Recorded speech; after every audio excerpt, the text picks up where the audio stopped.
वक्त की एक आदत बहुत अच्छी है कि यह बदलती जरूर है। मार्च 2026 अब प्रारंभ होने वाला है और इस महीने एक ऐसा महीना है ये जहां पर 4 ग्रह बड़े बदलाव और सकारात्मक परिणाम देने को उतारू हुए हैं। सभी के सभी ग्रह इस समय पर चल रहे हैं आपके अपने कुंभ राशि पर ही। आप देखेंगे 5 ग्रह विद्यमान हैं और इस कारण से राहु भी इसी भाव पर है, तो सभी के सभी ग्रह राहु के कैद में विद्यमान हैं। लेकिन यहां पर विद्रोह करते हुए 4 ग्रहों में जो सबसे पहले हमारे ग्रह आएंगे वो है शुक्राचार्य जी। शुक्र देव आपके कुंभ राशि के प्रबल योग कारक ग्रहों में से ये एक हैं और पहुंचेंगे कहां पर, जहां पर धन का स्थान है उस स्थान पर शुक्र पहुंच जाएंगे। शुक्र देव स्वयं धन के कारक हैं और स्थान बनेगा स्वयं धन का भाव, जहां पर शनि देव पहले से विद्यमान है और यहां पर ये हो जाएंगे उच्च के परिणाम का तात्पर्य यह हो गया कि आर्थिक मामलों को सुलझाने के लिए एक साल में एक बार ही शुक्र देव कुंभ राशि के जीवन में उच्च के होते हैं, इसलिए बहुत से धन संबंधी कार्य पूरे होंगे। धन आगमन के लिए एक अच्छा संकेत है, जहां पर हम लाभ प्राप्ति करते हैं, अपने धन तक हम पहुंच पाते हैं। पैसों की श्रेणी को उच्चता तक पहुंचाने के लिए या बढ़ोतरी के लिए एक अच्छा संकेत इसे माना जाएगा। जब शुक्र पहुंचेंगे धन भाव पर तो पहले से वहां पर शनि देव विद्यमान होंगे। अब यहां पर शनि आपका कर्म है तो शुक्र है पैसा। तो जो कर्म हम कर रहे हैं, जो काम हमारे दायित्व हमको मिले हुए हैं, वहां से धन आगमन का एक अच्छा संकेत यहां पर प्राप्त होता है। चूंकि ये कुटुंब का स्थान है, इसलिए परिवार और कुटुंब में भी मांगलिक कार्य संपूर्ण हो पाएंगे। शुक्र को मांगलिक कार्यों का जनक माना जाता है। ठीक यहां से परिवर्तन की श्रेणी दूसरी आती है और यहां पर देवगुरु बृहस्पति अपने वक्री अवस्था को छोड़ करके मार्गी अवस्था पर प्रवेश करने जा रहे हैं 11 तारीख से। यह दूसरा परिवर्तन है। देवगुरु बृहस्पति इस समय पर कुंभ राशि के जीवन में ठीक इनके पंचम भाव पर चल रहे हैं और यह पंचम भाव जो है वो त्रिकोण का भाव है। त्रिकोण के भाव पर देवगुरु बृहस्पति अभी तक वक्री थे, मतलब पीछे मुड़ के देख रहे थे। अब ये जब डायरेक्ट मोशन पे आ गए, मतलब हमारा भाग्य भी डायरेक्ट मोशन पे आ गया। अब हमको पीछे मुड़कर देखने की आवश्यकता नहीं है। 31 मई 2026 तक देवगुरु बृहस्पति अब वक्री होने वाले नहीं हैं, 5वें घर पर ही विद्यमान रहेंगे। इसलिए संतान से जुड़े हुए कोई महत्वपूर्ण कार्य पूरे होते हैं। शेयर मार्केट संबंधी काम में आप संलग्न हैं, वो कार्य पूरा होता है और बहुत से सौभाग्य की वृद्धि कराना त्रिकोण में बैठे हुए देव बृहस्पति के माध्यम से संभव है। यहां गुरु के पास जो दृष्टि है, 5वीं दृष्टि से सीधे भाग्य भाव को देख रहे हैं। भाग्य के स्वामी ऑलरेडी उच्च अवस्था पर आ गए हैं, ऊपर से गुरु की दृष्टि आ रही है, मतलब भाग्य का भरपूर साथ हमको इस महीने प्राप्त होना है। गुरु की दृष्टि पहुंचेगी लाभ भाव पर, इसलिए हम लाभ तक पहुंच पाते हैं। हमने कोई काम किया है, उस काम की प्रतिशतता अभी तक कम थी, हमने 100 का काम किया है, 50, 60, 70, 80 रुपए में हमको काम चलाना पड़ रहा है, तो यहां हमारी योग्यता आंकी जाएगी और हम उस मुकाम तक पहुंच पाएंगे जिसके हम वास्तव में हकदार हैं। ये देवगुरु बृहस्पति का वरदान है जो इनकी दृष्टि में विद्यमान होता है। इसके पश्चात तीसरा प्रभाव आएगा सूर्य के द्वारा। ग्रहों के राजा हैं भगवान सूर्य।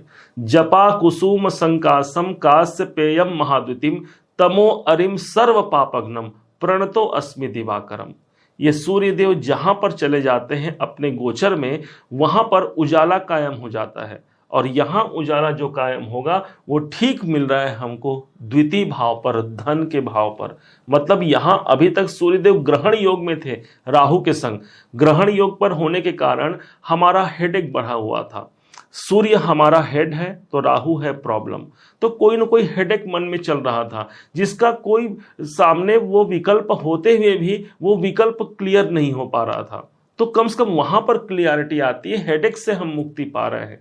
और सूर्य कहां चले गए? धन के भाव पर। देखिए शुक्र तो है, शनि तो है, अब सूर्य का प्रकाश भी पैसों के भाव पर आ गया, इसलिए पैसों की व्यवस्था हो पाती है। हम अपने कार्य पर जो हमको धन चाहिए उसका सही मूल्यांकन हमको प्राप्त हो पाता है।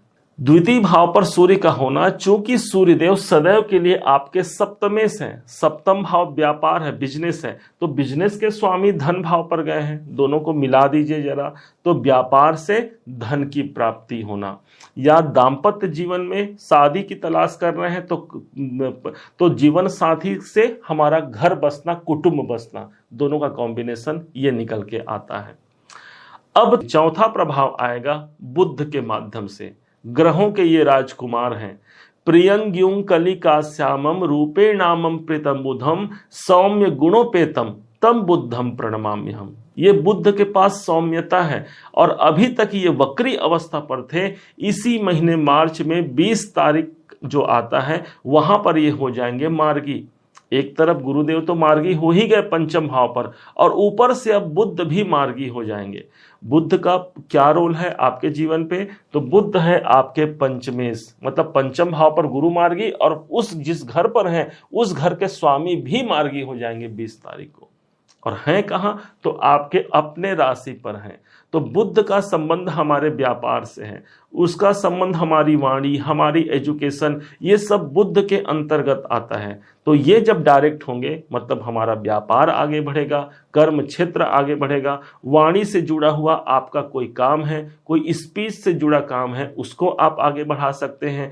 बुद्ध के कारण यदि क्लियरिटी नहीं आ पा रही थी, बार बार हम कंफ्यूज हो रहे थे, तो वहां पर कम से कम हमको एक क्लियरिटी मिलेगी। और बुद्ध का संबंध हमारी बुद्धि से है, और यहां जब ये मार्गी हो जाएंगे हमारी बुद्धि भी प्रखर होगी। जो ज्यादा अधिक चिंता हमको आ रहा था, जो ओवर थिंकिंग में हम लगे हुए थे, उस ओवर थिंकिंग से बाहर निकल करके बुद्ध हमको एक सौम्यपूर्ण वातावरण तक पहुंचा पाएंगे। ये वही बुद्ध हैं जो सदैव के लिए आपके अष्टमेश भी हैं और पंचमेश हैं।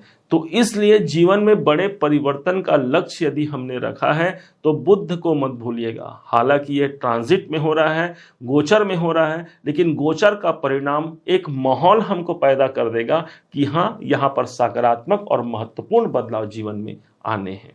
इस महीने देखा जाए तो कोई नेगेटिव ग्रह संयोग नहीं है, बल्कि सब राहु के कैद से मुक्त हो रहे हैं। लेकिन हाँ, एक ग्रह ऐसा है जो अभी भी राहु के कैद में रहेगा, वो है मंगल। मंगल हमारी गुस्सा है और राहु बढ़ोतरी है। तो इसलिए अपने क्रोध पर, अपने गुस्से पर हमको नियंत्रण रखना है। इस पर ध्यान दीजिएगा। आपकी एनर्जी है मंगल, तो कहाँ आपको अपनी एनर्जी लगानी है। यदि आपने पॉजिटिव साइड में उस एनर्जी को लगाया, जो काम है आपका, जो दायित्व है, जो कार्य हम कर रहे हैं, वहां पर आपने अपनी एनर्जी लगाया, तो यही अंगारक योग आपके लिए वरदान से कम नहीं होगा। इसलिए इस अंगारक योग के समय पर हनुमान जी की आराधना करना मत भूलिएगा। नासय रोग हरय सब पीरा कहा गया है हनुमान जी को, और मंगल उनके कारक हैं। इसलिए हनुमान चालीसा, सुंदर कांड निरंतर करते रहिएगा। माना जाता है मंगलवार के दिन जो लाल फूल भगवान हनुमान जी पर अर्पण करता है, सिंदूर अर्पण करता है, उसके सारे मनोरथ हनुमान जी पूरा करते हैं। उम्मीद है आप सबने इसे समझा, आप सबने इसे जाना है। यदि आपने इसे समझा है, जाना है, और मेरे समझाने का प्रयास यदि आपको सार्थक लगा हो, मेरे समझाने का तरीका यदि आपको सार्थक लगा हो, तो हर बार की भांति इस बार भी अपना प्यार भरा लाइक और कमेंट करना कभी मत भूलिएगा। और हाँ, यदि अभी तक आपने चैनल को सब्सक्राइब नहीं किया है, सब्सक्राइब जरूर कीजिएगा। पुनः एक बार फिर आप सभी का दिवस बहुत मंगलमय हो, इन्हीं शुभकामनाओं के साथ